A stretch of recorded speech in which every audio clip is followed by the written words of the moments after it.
Hello friends, आज हम पढ़ने वाले हैं क्लास 9th एनसीईआरटी का chapter number 6 lines and angle. So lines and angle के बारे में हमने इसके पहले बहुत बार पढ़ा है। लाइन क्या है, लाइन के प्रॉपर्टीज क्या है, लाइन के पास उसमें क्या क्या टर्म्स आते हैं वो भी हमने देखा है। एंड एंगल्स के बारे में भी हमने पढ़ा है। एंगल की डेफिनेशन है, एंगल के टाइप्स है। तो क्लास 9 में हम लाइंस एंड एंगल से रिलेटेड उसके जो भी कुछ प्रॉपर्टीज है या फिर उससे रिलेटेड कुछ थ्योरम्स है, ये हम पढ़ने वाले हैं। तो चैप्टर 9 को स्टार्ट करने से पहले कुछ इंट्रोडक्शन देख लेते हैं हम, मतलब कुछ बेसिक टर्म्स एंड डेफिनेशन है ये देखते हैं हम। तो चलो देखते हैं बेसिक टर्म्स एंड डेफिनेशन। तो इंट्रोडक्शन में मैं लिखूंगा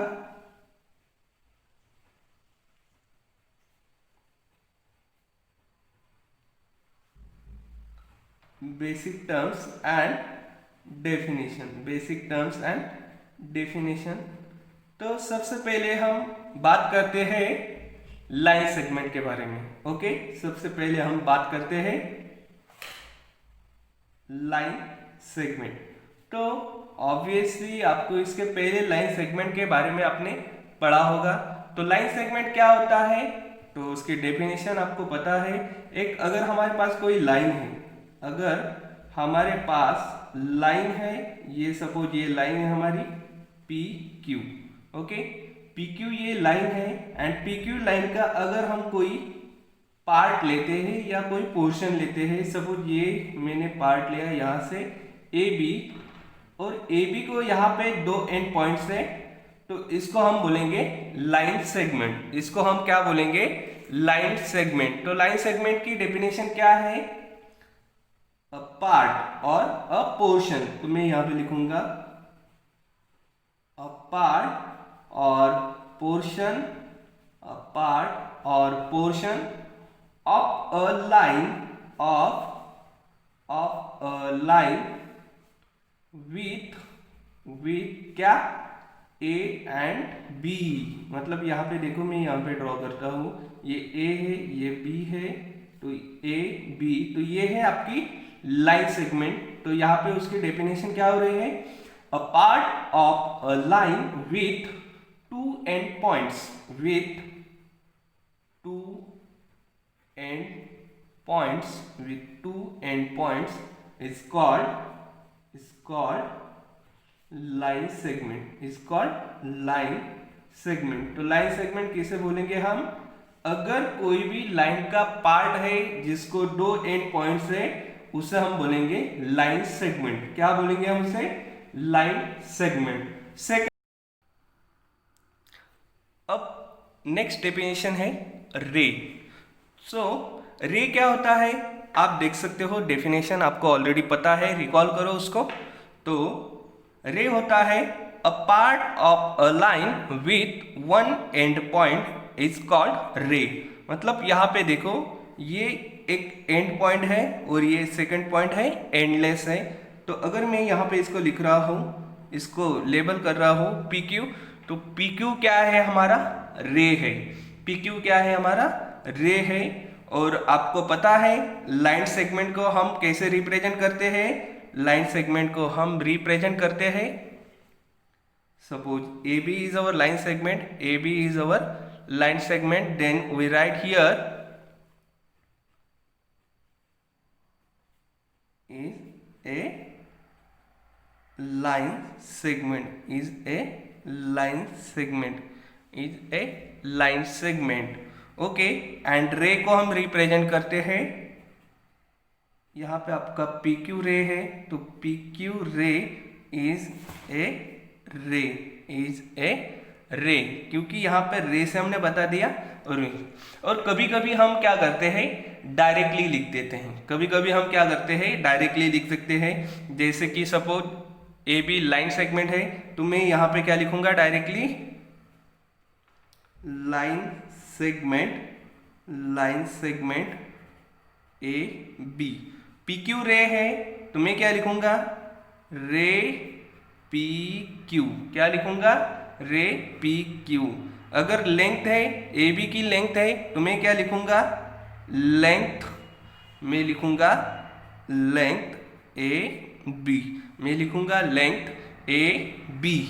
एंड अगर लाइन है तो लाइन को हम जनरली डिनोट करते हैं बाय स्मॉल लेटर, जैसे कि line L M N and ETC, L M N and ETC. इस तरह से हम लाइन को रिप्रेजेंट करते हैं। अब नेक्स्ट टॉपिक है, मतलब नेक्स्ट टर्म है आपकी, क्या है नेक्स्ट टर्म? नेक्स्ट टर्म है, वो भी इंपॉर्टेंट टर्म है, जिसे हम बोलते हैं कोलिनियर पॉइंट। नेक्स्ट टर्म को हम क्या बोलेंगे? Collinear point.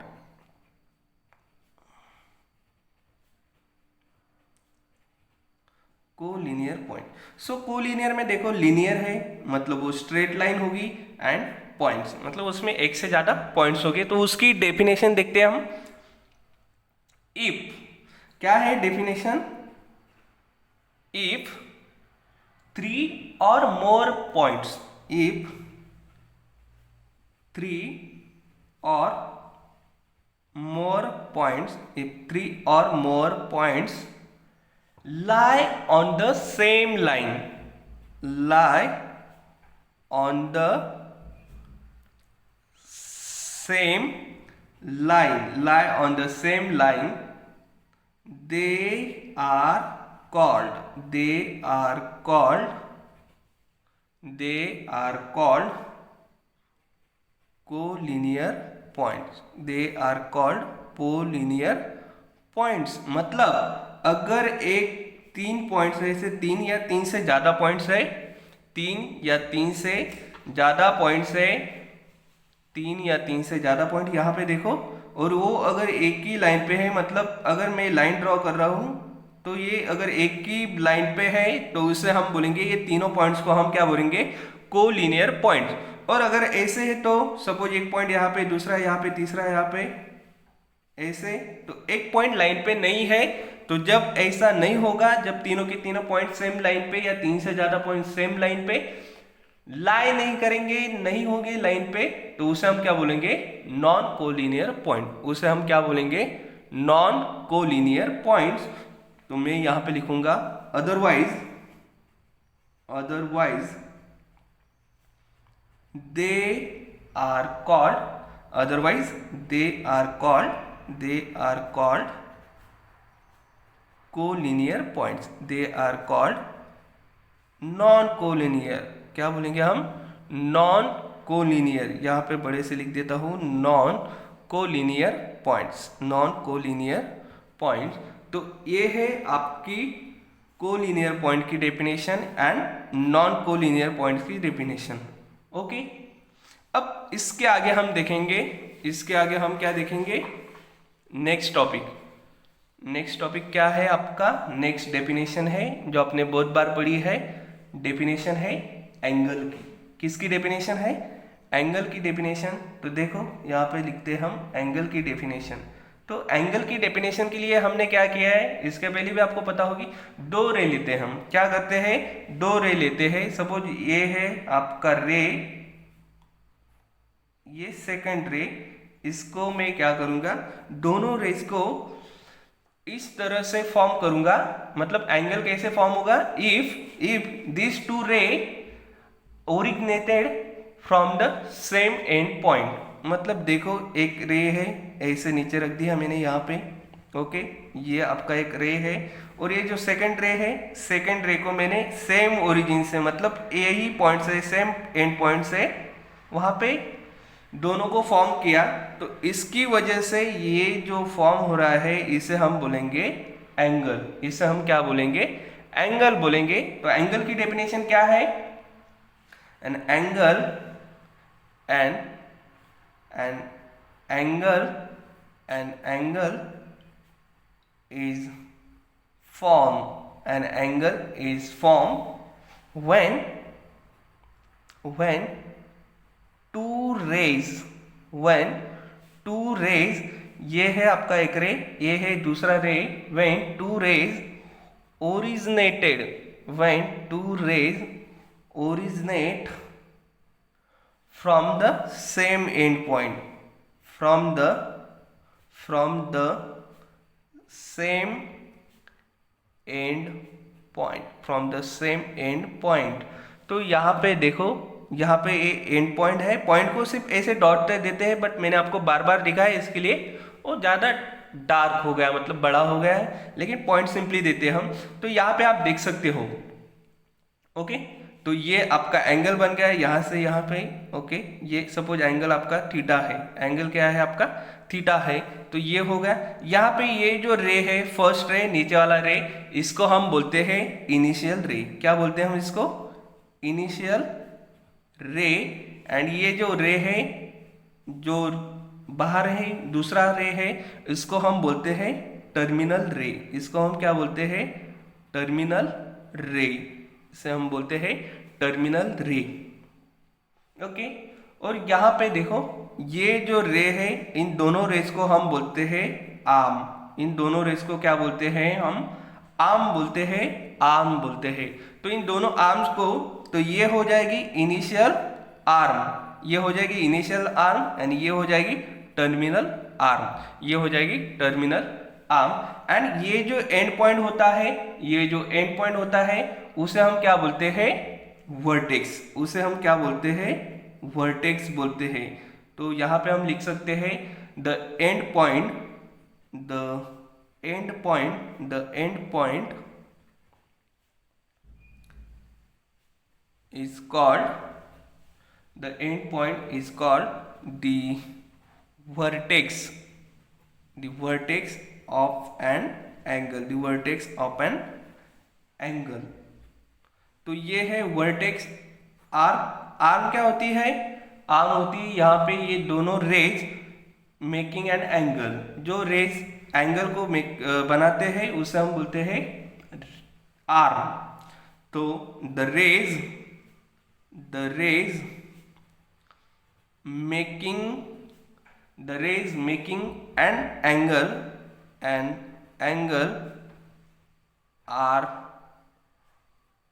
are called arms, okay. तो ये है आपका एंगल, ये है आपके एंगल की डेफिनेशन, जो दो रेज की वजह से फॉर्म होता है, जिनका एंड पॉइंट सेम होता है, उसे हम बोलते हैं एंगल। एंगल में और दो टर्म्स आती है, एक होती है आर्म। आर्म क्या होती है? जो रेज जिनकी वजह से एंगल बनता है, उसे हम बोलते हैं आर्म। एंड जो उनका एंड पॉइंट होता है, उसे हम बोलते हैं वर्टेक्स। उसे हम क्या बोलते हैं? वर्टेक्स। तो एंगल में आपने एंगल की डेफिनेशन के बाद एंगल के टाइप भी पढ़े हैं ना आपने? यस। तो टाइप्स ऑफ एंगल, तो क्या होता है टाइप्स ऑफ एंगल? उनके मेजरमेंट के हिसाब से हमने टाइप्स ऑफ एंगल पढ़े हैं, उनके मेजरमेंट के हिसाब से हमने टाइप्स ऑफ एंगल पढ़े हैं। तो हम यहाँ पे डिस्कस कर लेते हैं types of angle. Types of angle, तो फर्स्ट एंगल है, क्या है first angle? Acute angle. First angle क्या है? Acute angle. एक्यूट एंगल क्या होता है? when the measure of an angle is between 0 degree and 90 degree, मतलब an angle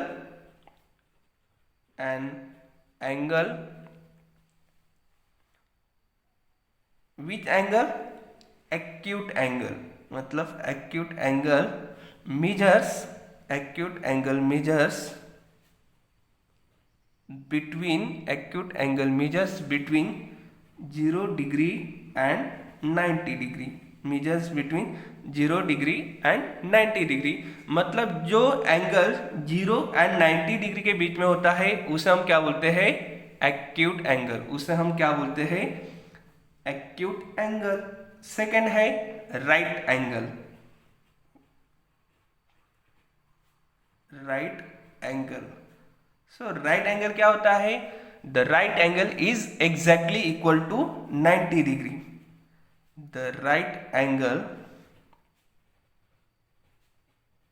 is exactly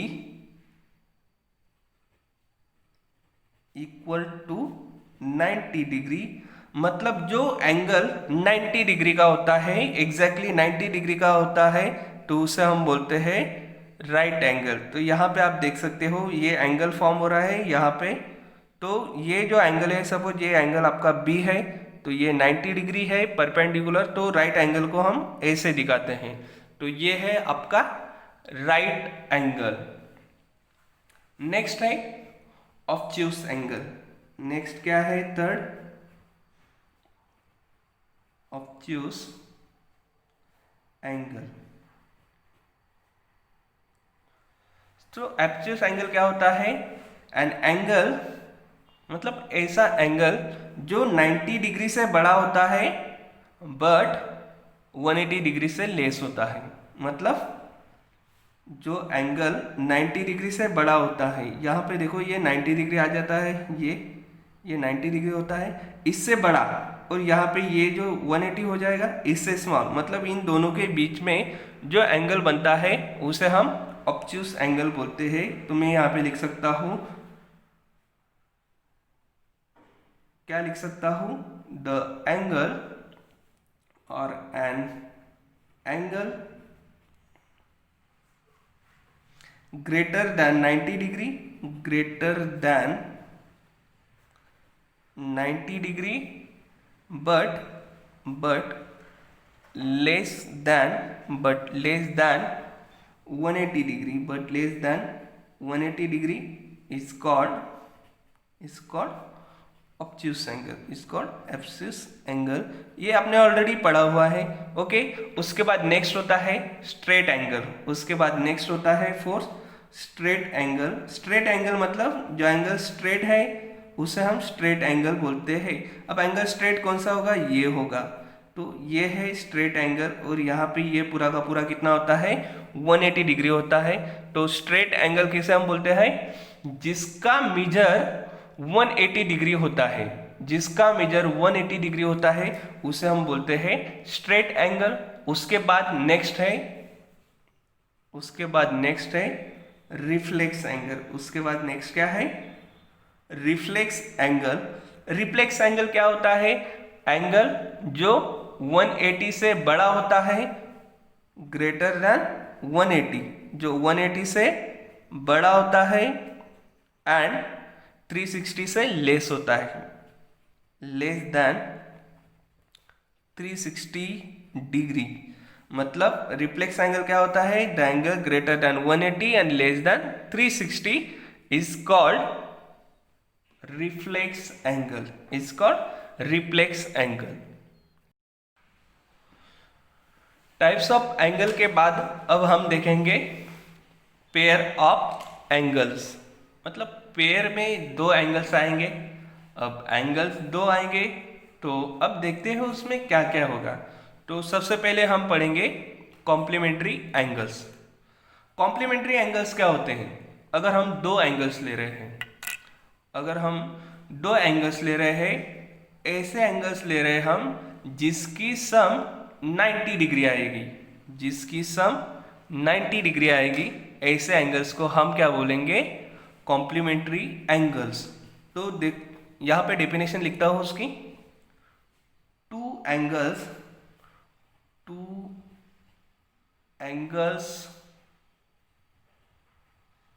whose sum is 90 degree,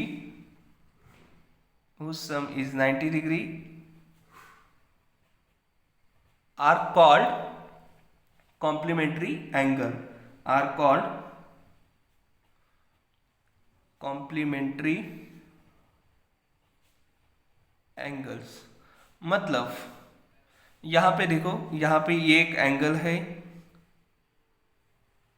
और दूसरा एक एंगल ले रहा हूं मैं, और अगर वो एंगल यहाँ पे इसके पास रखने के बाद अगर ऐसे फॉर्म हो रहा है, मतलब ये एंगल आ गया आपका, और ये दूसरा एंगल यहाँ से ये, मतलब इसको नाम दे देता हूँ मैं, ये है आपका P और ये Q, ये R और ये S है।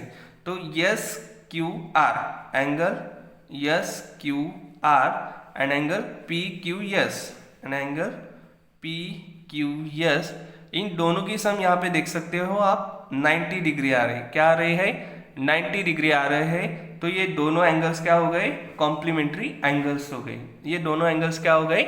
कॉम्प्लीमेंट्री एंगल्स हो गए। अब नेक्स्ट देखते हैं हम, नेक्स्ट क्या है? Supplementary angles.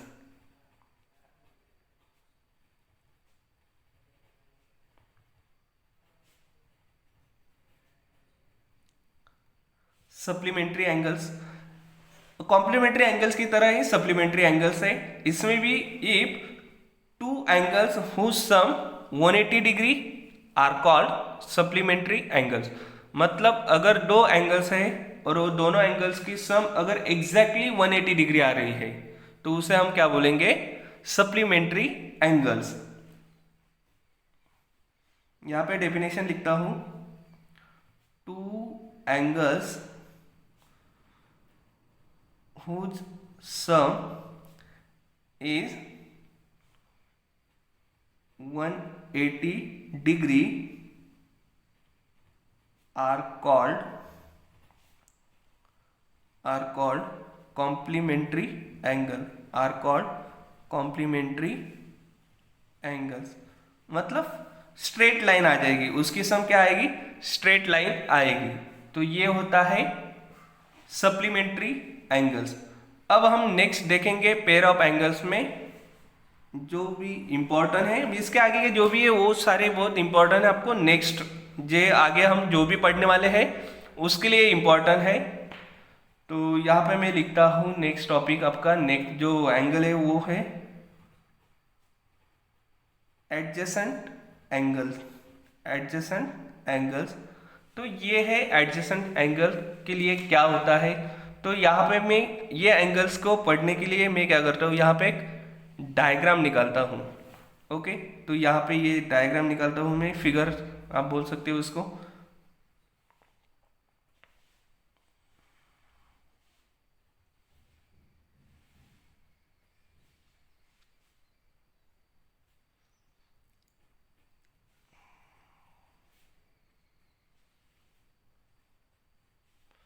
तो यहाँ पे देखो दोस्तों, एक डायग्राम बनाई मैंने, फिगर बनाई। फिगर में आप देख सकते हो कि यहाँ पे ये एक एंगल है और यहाँ पे एक दूसरा एंगल है।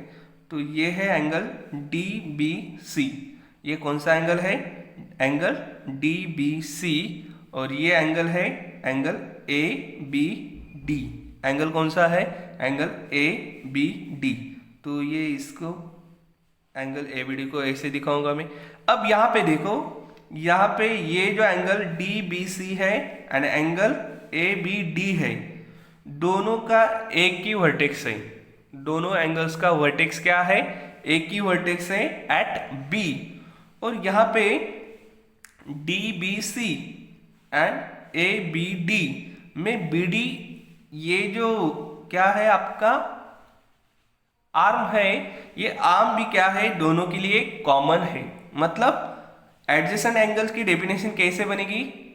एडजेसेंट एंगल की डेफिनेशन ऐसे बनेगी, टू एंगल्स, ये एंगल है कौन सा angle? Angle A B D and angle है D B C. Angle D B C, ये दो एंगल्स है। इसको हम एडजेसेंट एंगल कब बोलेंगे? तो उसकी डेफिनेशन क्या होगी? Two angles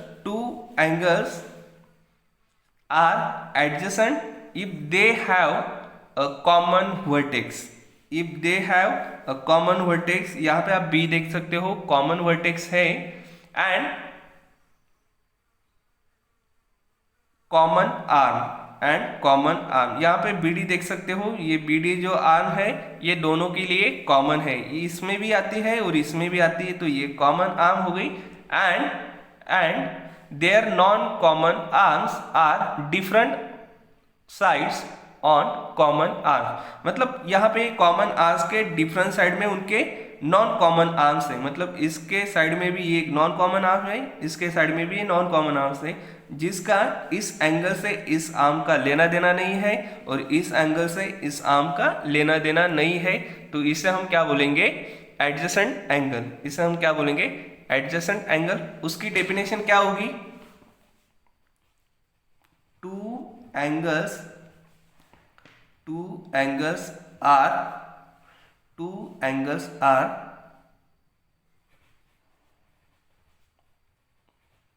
two angles are adjacent. Two angles are adjacent if they have क्या फर्स्ट चीज common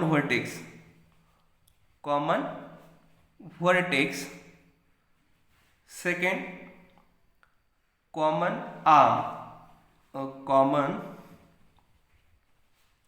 arm and third thing क्या होगी their non common arm their non common arm जैसे कि आपने यहां पे देखा their non common arm are on the different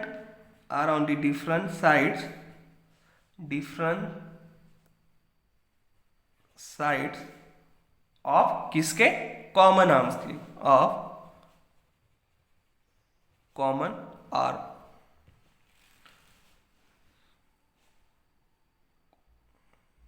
okay तो ये है आपकी एडजेसेंट एंगल की डेफिनेशन। तो यहां पे देखो ये डीबीसी एंगल है, ये एबीडी एंगल है और ये होल एंगल है एबीसी। तो एबीडी प्लस डीबीसी ये दोनों एंगल्स मिला के कौन सा एंगल बन रहा है एंगल एबीसी। तो यहां पे मैं लिख सकता हूं एंगल क्या लिख सकता हूं मैं angle A B C equal to angle A B C equal to angle A B D angle A B D plus angle D B C. और याद रखना है ए बी सी को ये एंगल और ये एंगल इनमें से कोई भी एंगल एडजेसेंट एंगल नहीं है, क्योंकि वो एडजेसेंट एंगल की ये तीनों प्रॉपर्टी सेटिस्फाई नहीं करता, उसकी डेफिनेशन में ही नहीं आता है। इसके लिए ये एंगल सेपरेट रहता है, ये दोनों एंगल एक दूसरे को एडजेसेंट होते हैं। अब नेक्स्ट देखेंगे हम लीनियर पेयर ऑफ एंगल्स।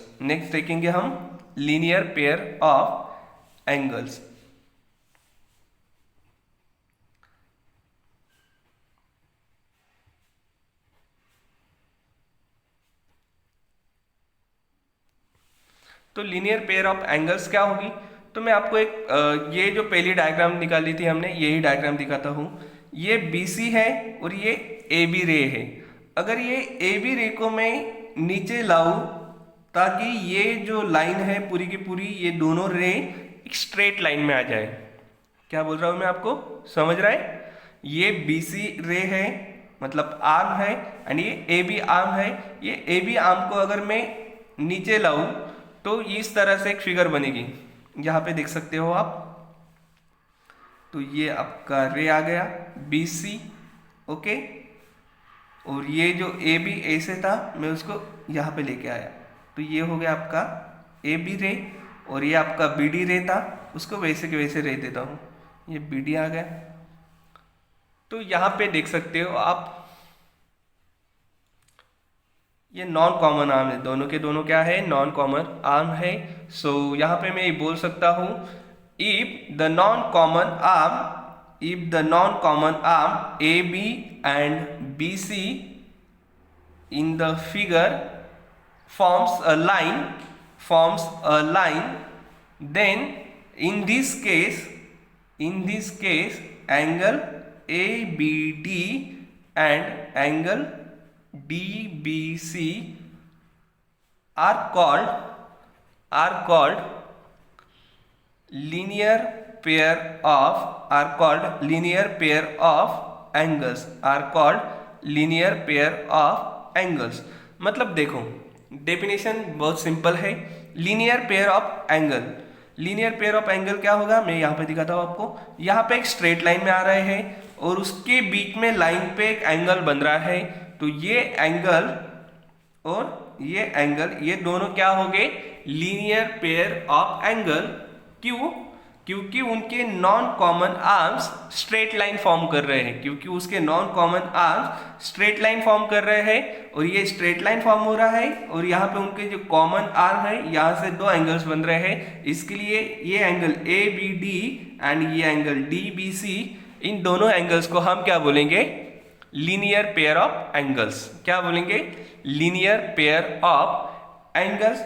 और यहाँ पे आप देख सकते हो ये स्ट्रेट लाइन फॉर्म हो रही है। ये क्या फॉर्म हो रही है? स्ट्रेट लाइन फॉर्म हो रही है। तो आपको पता है स्ट्रेट लाइन जब फॉर्म होती है एंगल में तो उसको हम क्या बोलते हैं? स्ट्रेट एंगल बोलते हैं। क्या बोलते हैं? स्ट्रेट एंगल बोलते हैं। और वो कितने डिग्री का होता है? 180 डिग्री का। वो कितने डिग्री का होता है? 180 डिग्री का। तो ये दोनों एंगल्स मिला के हमें क्या मिलेगा? 180 डिग्री। इन दोनों एंगल्स को मिला के हमें क्या मिलेगा? 180 डिग्री मिलेगा। ओके, मतलब वो क्या फॉर्म करते हैं? स्ट्रेट लाइन फॉर्म करते हैं। और लीनियर पेयर ऑफ एंगल्स कितने आते हैं? मतलब ये अगर हम आप यहाँ पे देख रहे हो तो इससे हम क्या बता सकते हैं? हम ये बता सकते हैं कि linear pair of angles 180 degree के होते हैं। Linear pair of angle 180 degree के होते हैं। ये हम यहां से बता सकते हैं। क्लियर?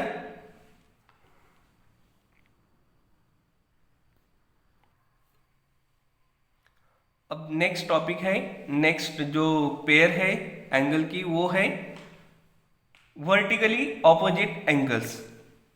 आपको इसके बारे में भी पता है। तो वर्टिकली ऑपोजिट एंगल कैसे फॉर्म होते हैं? तो यहाँ पे देख सकते हो आप, मैं दो लाइंस लेता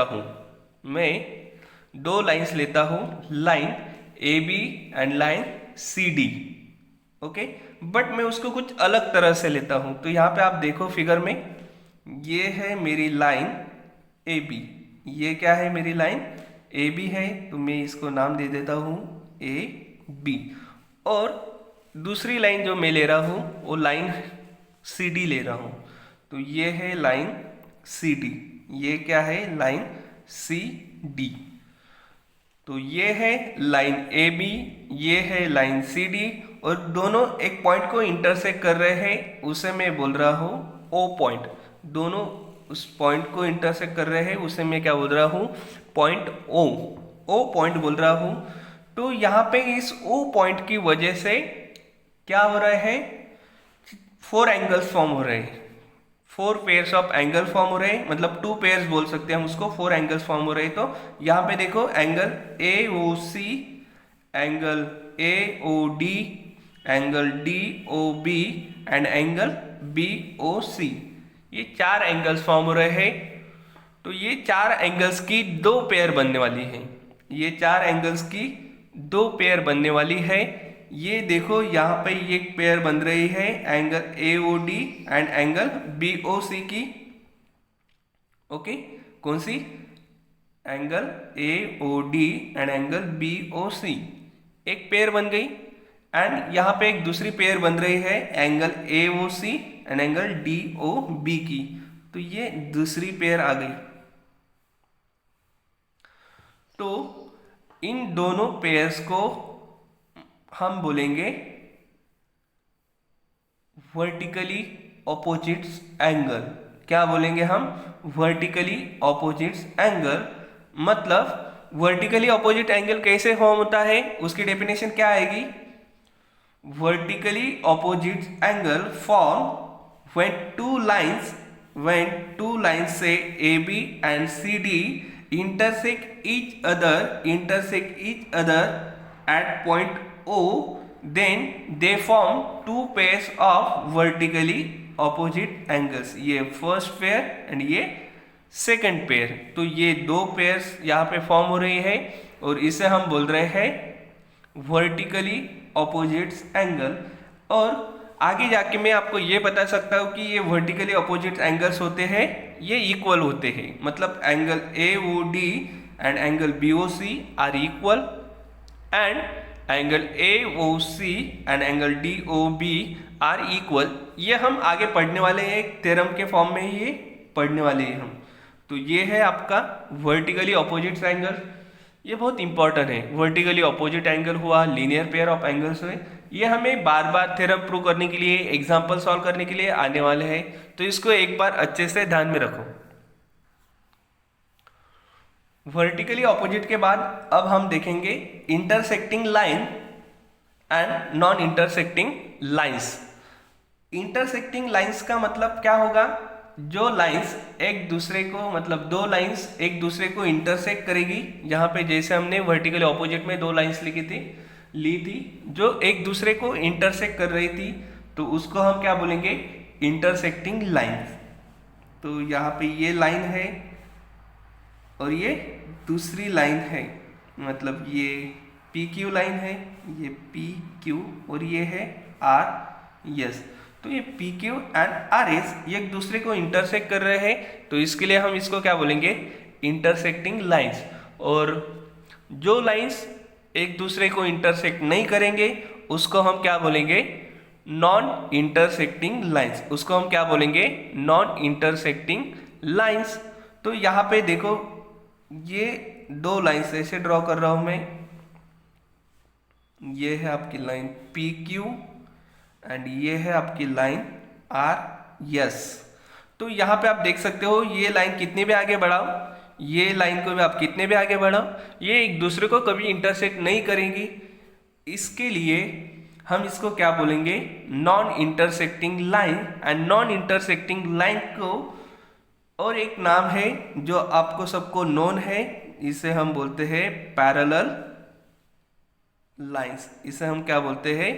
पैरेलल लाइंस। तो नॉन इंटरसेक्टिंग लाइंस को ही हम पैरेलल लाइंस बोलते हैं। और एक बात, अगर यहाँ पे मैं यहाँ पे कोई परपेंडिकुलर ड्रॉ करता हूँ, कॉमन परपेंडिकुलर, तो यहाँ पे ड्रॉ करूँ या यहाँ पे ड्रॉ करूँ या कहाँ पे भी ड्रॉ करूँ, उसकी लेंथ जो रहेगी वो इक्वल लेंथ रहेगी। उसकी लेंथ क्या रहेगी? इक्वल लेंथ रहेगी। और इस इक्वल लेंथ को हम क्या बोलेंगे? हम बोलेंगे distance between two parallel line. Suppose वो x है, तो x क्या आ गया आपका? Distance between two parallel line. तो x को हम बोलेंगे distance between two parallel line, क्योंकि यहाँ पे लो या कहाँ पे भी लो, उसका डिस्टेंस, उसकी लेंथ सेम आती है। इसके लिए हम इसको बोलेंगे distance between two parallel line. Okay friends, तो ये है आपका intersecting lines and non intersecting line.